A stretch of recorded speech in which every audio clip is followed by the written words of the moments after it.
Hello class. In today's class, we are going to discuss about current good manufacturing practices in manufacturing processes, that is CGMP. So we are going to discuss what are CGMP, what are its general provisions, prerequisite which is required to know before to discuss CGMP include GMP. First of all, we must know what is GMP, what is good manufacturing practices, and we must know about QA, QC, and GMP. So we have already discussed about GMP, good manufacturing practices, that is guideline given by the higher authorities to be followed by the industry to produce the quality products. QA is the assurance of the quality that an industry gives to the product. Yes, the product which is released into the market, this is up to the quality. Quality control, and GMP. Objectives of the today's class is to know what are CGMP and what are its general provisions. So before going ahead, we must know what are GMPs. CGMPs refer to the current good manufacturing practice regulations enforced by US FDA. US FDA is US Food and Drug Administration. CGMP provide for system that assure proper design, monitoring, control of manufacturing processes and facility. So as we can see that not only the manufacturing processes are concerned, the facilities which are provided in the industry that are also must be up to the quality. Adherence to the CGMP regulation assures the identity, strength, quality and purity of drug product by requiring that manufacturers of medication adequately control manufacturing operation. So everything must be under control to maintain the quality in the final product. Why CGMP is so important? So a customer usually cannot detect through smell, touch or sight that a drug product is safe or if it will work. So it is not under control of the consumer that what is the quality of the product. So it is to be ensured by the industrialist only, industry persons who are manufacturing that product. So while CGMPs require testing, testing alone is not adequate to ensure quality, right? So if it was formulated in a better way, then only the quality control test can check can assure that yes, it is up to the quality. So in most instances, testing is done on a small sample of batch because if we talk about the manufacturing process, then a huge lot is produced at a single time. So, and when we are going to test, we cannot check or we cannot evaluate a huge lot at a time. So what we do, we take random sample, we do random sampling, and then we test it. So the sample is very small. So that sample cannot represent a big lot. So that's why manufacturing should be done consistently, so that if evaluation is done for a small sample, then the result must also be consistent. So in most instances, testing is done on a small sample of batch. For example, a drug manufacturer may test 1,000 tablets from a batch that contains 2 million tablets. So you can see that here the lot is of 2 million tablets, but a manufacturer, they can test only 1,000 tablets from a batch, so that most of the batch can be used for patient rather than destroyed by testing. So because the aim is to reach the product to the consumers, to the patient who require them, who are the needy one. So that's why we cannot waste a lot product only in the testing. So we take a small batch for the testing. So what is the aim behind it? That the batch to batch consistency must be there. Finished pharmaceuticals, appropriate specification for finished pharmaceuticals shall include the designated name of the product and the code reference. So the code reference means in which lot it was prepared, as well as the name which was given to the product, it must be there. The formula or a reference to the formula and the pharmacopoeia reference. So according to which pharmacopoeia it is going to prepare, which formula is going to use to prepare that formulation, this also must be specified over there. Directions for sampling and testing or a reference to the procedure. So all these things are required to be present there. So what are the general provisions? The processing of dry materials and product creates problem of dust control and cross contamination.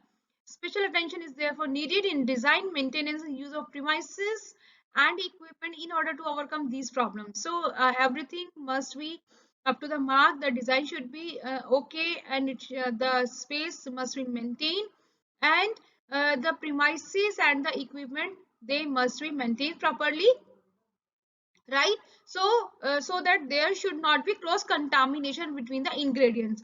Wherever required, enclosed dust control manufacturing system shall be employed. So when it is very necessary, then enclosed system, which is the covered area, it should be used for the manufacturing purpose. Then what how should be the organization and personnel. The responsibility of quality control unit. So every person who is working in the industry, they know, they must know their responsibilities in that unit, in a particular department. Then personal qualification, what is the qualification you need of your employees. Then personal responsibilities, the person who is engaged with you, engaged with the manufacturing department or any other work profile given to a person, they must know their responsibilities. And consultant are hired to discuss about the issues related to the manufacturing. Then building and facilities, design and construction features, lighting, ventilation, air filtration, air heating and cooling, plumbing, sewage and reuse, washing and toilet facilities, sanitation, maintenance. If you see here, so when we are talking about the quality of the product, then it is necessary to maintain the building and facilities also. What is the design, what are the construction features of the plant, then how much lightning is there. So if we are talking about the sampling, means any activity which we are performing in the industry, so there must be sufficient light. Then it should be ventilated. Then air filtration, air is filtered by HEPA filters or other type of filters, so that dust should not reach into the manufacturing section. Or we must say that in any of the section there should not be any impure air. Air heating and cooling, wherever the hot air is required, it must be provided to, hot air must be provided to that area, and wherever cooling is required, then it must be cooled. Then plumbing, and then sewage, proper sewage must be there, reuse facility must be there, and proper disposal of the wastage, it should, if this facility also must be there. Then washing and toilet facilities, so the toilet should be clean and sanitized. And washing of the clothes required in sterilization section, it must be up to the quality. They are properly washed, properly sterilized before use into the sterilized section. Then sanitation facilities should be okay, and all these things must be maintained properly. Not only at a single time they must run, these all these things must be maintained continuously. Only after that we can say that continuously the industry is improving. Then we come to the equipment design, size and location. So what type of equipments we have procured and we have arranged in our industry, what is the size of what is the capacity of that equipment, and where it is located. Equipment construction, how it is constructed, so it also must be known. So the supplier who is supplying the equipment, they must give you the manual regarding the operation qualification of the equipment. Equipment cleaning and maintenance, all equipment must be cleaned, and these must be maintained. Automatic, mechanical and electronic equipments. Then filters, so all the equipments which are used in the industry, they must be maintained properly. Then come to the control of components. So what are the general requirements? Receipt and storage of untested component, drug product containers and closures. Storage and firstly receptor and storage of untested components. So they must be stored at a different place. Drug product containers and closures, they must be placed at a separate place. Testing and approval or rejection of component, drug product container and closure. So what does it mean that rejection of the component which are rejected, they must be tested and they must be approved separately. Then the drug product container and closure. Use of approved component, drug product container and closure. So approved component, drug product container and closure, they must be used. The container which are not approved and which are not uh, suitable for the closure, suitable as a closure container, they must not be used. Retesting of approved component, drug product container enclosure. So retesting of the approved component means again they are tested to see any defect should not be there. Rejected components, drug product container enclosure, so they must be separate, they must be rejected. Drug product containers and closures, so all these things they must be considered, means how we can control the components.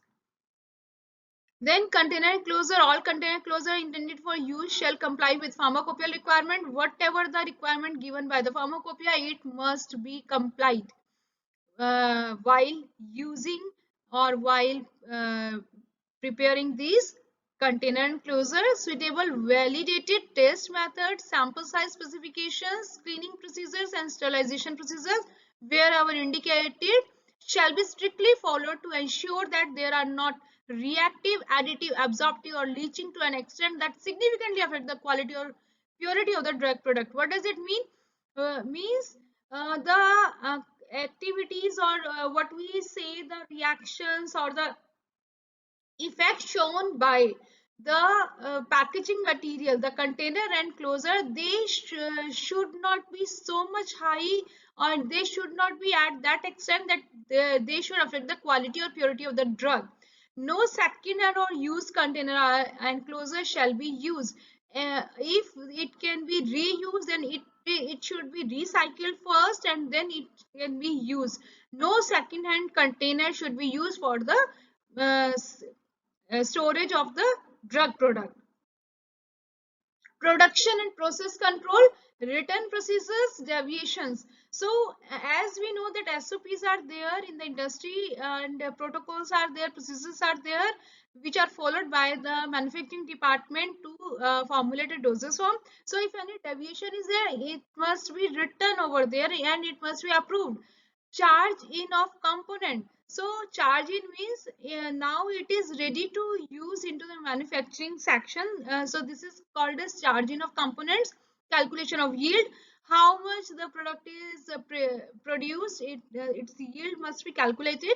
Equipment identification, what type of equipment is going to be used, it must be identified. Sampling and testing of in process material and drug products. So as we know that to avoid the wastage of material, wastage of batch, right, or to avoid the discarding of the batch when the product is in process, means while manufacturing the sampling is done and it is test for evaluation parameters to check it out if any deficiency is there, if any problem is there, then it can be rectified at that place only.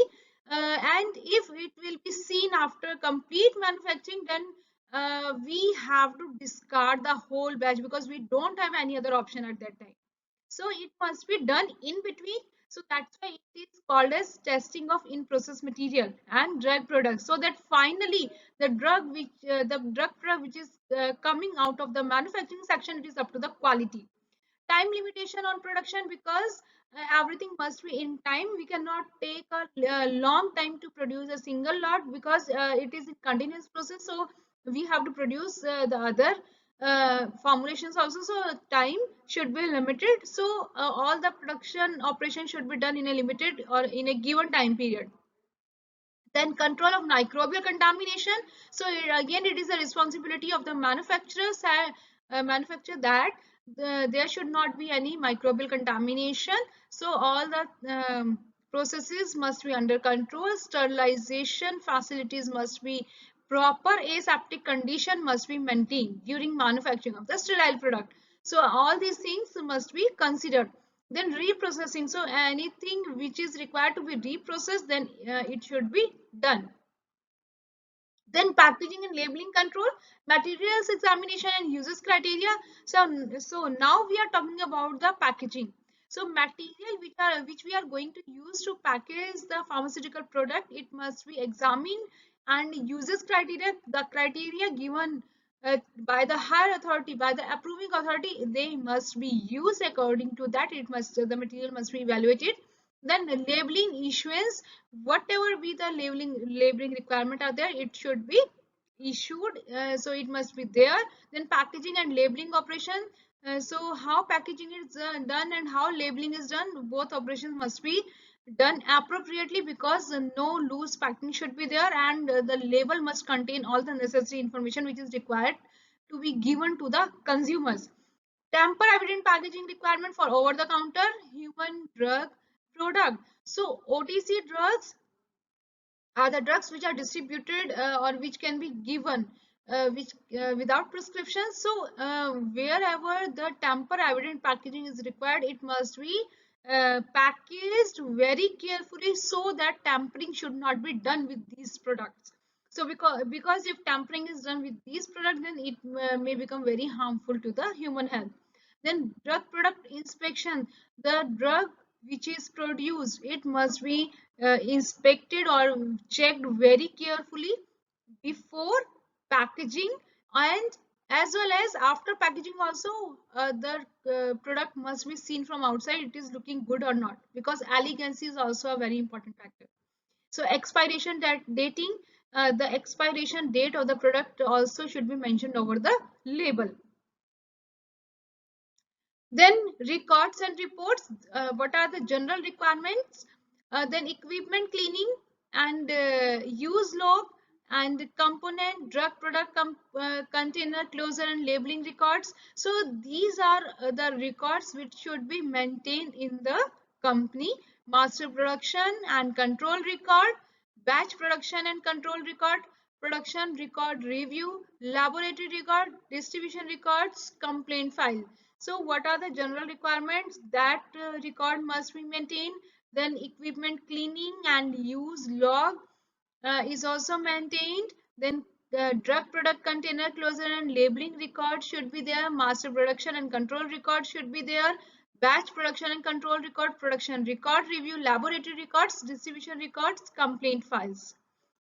Then return service drug products. So these are actually the recalled products. So adequate area shall be designed to allow sufficient and orderly warehousing of returned or recalled product.